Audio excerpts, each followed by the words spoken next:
રાજકોટના GMSCL godown ખાતે ઘોર બેદરકારીના દ્રશ્યો સામે આવ્યા છે।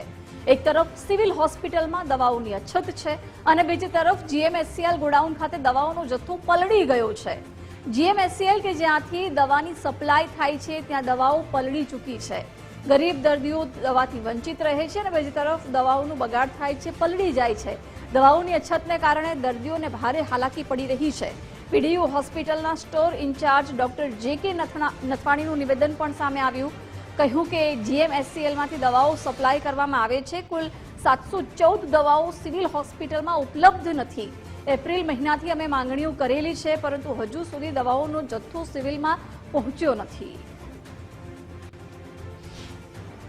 જીએમએસસીએલ જે ગોડાઉન છે તેની આ ગંભીર બેદરકારી છે। અધિકારીઓ અંદર હશે, આપણે એમની સાથે પણ વાત કરવાનો પ્રયત્ન કરીશું, કેમ કે દવાઓ એક તરફ પલળી રહી છે। સિવિલ હોસ્પિટલની અંદર પૂરતી દવાઓ છે તે નથી મળી રહી। અત્યારે હું આપને ઓફિસ છે ત્યાં આવ્યો છું, ત્યાં પણ અત્યારે કોઈ અધિકારીઓ છે તે જોવા નથી મળતા। આટલો મોટો દવાનો સ્ટોક છે તેની દેખરેખ અહીંયા અધિકારી કોણ છે? નથી અત્યારે હાજર છે ને અંદર દવા નિકાલ।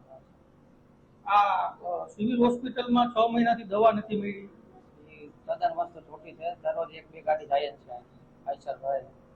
સિવિલના જે સ્ટોક ઇન્ચાર્જ છે એને એવું કીધું કે અમને દવા નથી મળી। 714 દવા અમે મગાવી હતી એપ્રિલ મહિનાની, એટલે લગભગ 6 મહિનાથી ગયા, હજી દવા નથી મળી। હા, દવા તો અહીંયાથી રેગ્યુલર જાય છે, 1-2 દિવસે એક આઈસર તો ભરાય જાય જ છે। આ ઓલી દવા પાછળ પલળી ગઈ છે એ બધું પાછળ દવા પર કઈ ખ્યાલ નથી। દવા જે ગાડીઓ આવેલી છે ને 4-5 દીધી પડેલી, જ્યારે વરસાદ થયો ને નીચેના જે કાર્ટૂન હોય છે ને ગાડીમાં જ પલળી ગયા હોય નહીં। અને ગોડાઉનમાં પણ દવા પલળી ગઈ છે, ઓલી બાજુ પડી હતી એ બાજુનો ખ્યાલ નથી।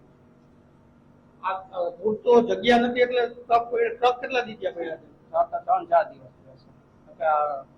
જેમ ઉતારતા જાય એમ સપ્લાય થતો જાય એમ ઉતારતા જાય। જગ્યા પૂરતી નહોતી એટલે જગ્યાના અભાવના લીધે કેટલી દવા અંદાજિત પલળી ગઈ છે ખ્યાલ કરો? એ જે દવા પલળી જાય એનું શું કરવાનું હવે? એટલે વેસ્ટેજમાં જવા દેવાની શું કરવાનું? એનો તો ઉપયોગ થાય નહીં। દવા એકવાર પલળી જાય તો એક્સપાયર જેવું થઈ જાય। દવા પલળેલી હશે લગભગ બાટલા ને એવું જશે, આરએન ને મેડિસિન બધી અંદર જ છે, એ નહીં કરે।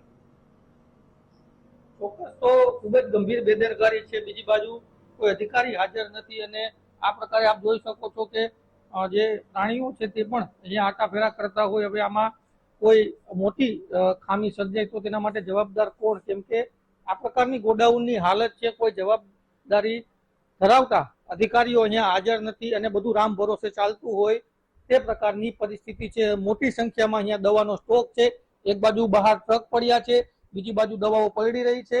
આના માટે જવાબદાર કોણ તે સૌથી મોટો સવાલ છે, કેમ કે 6 મહિનાથી સિવિલ હોસ્પિટલને દવા પહોંચાડવામાં નથી આવી।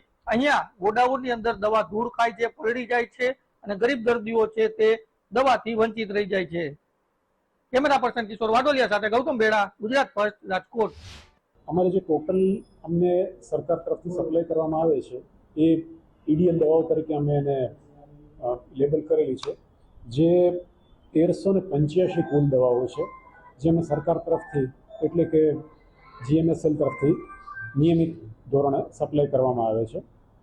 અને હાલના તબક્કે એ ઈડીએલ પૈકી અમને 714 દવાઓ મળવામાં છે, પણ એ દવાઓ હજી અમને નથી મળી, પણ અમને એશ્યોરન્સ મળ્યું છે કે એ અમને મળી જશે।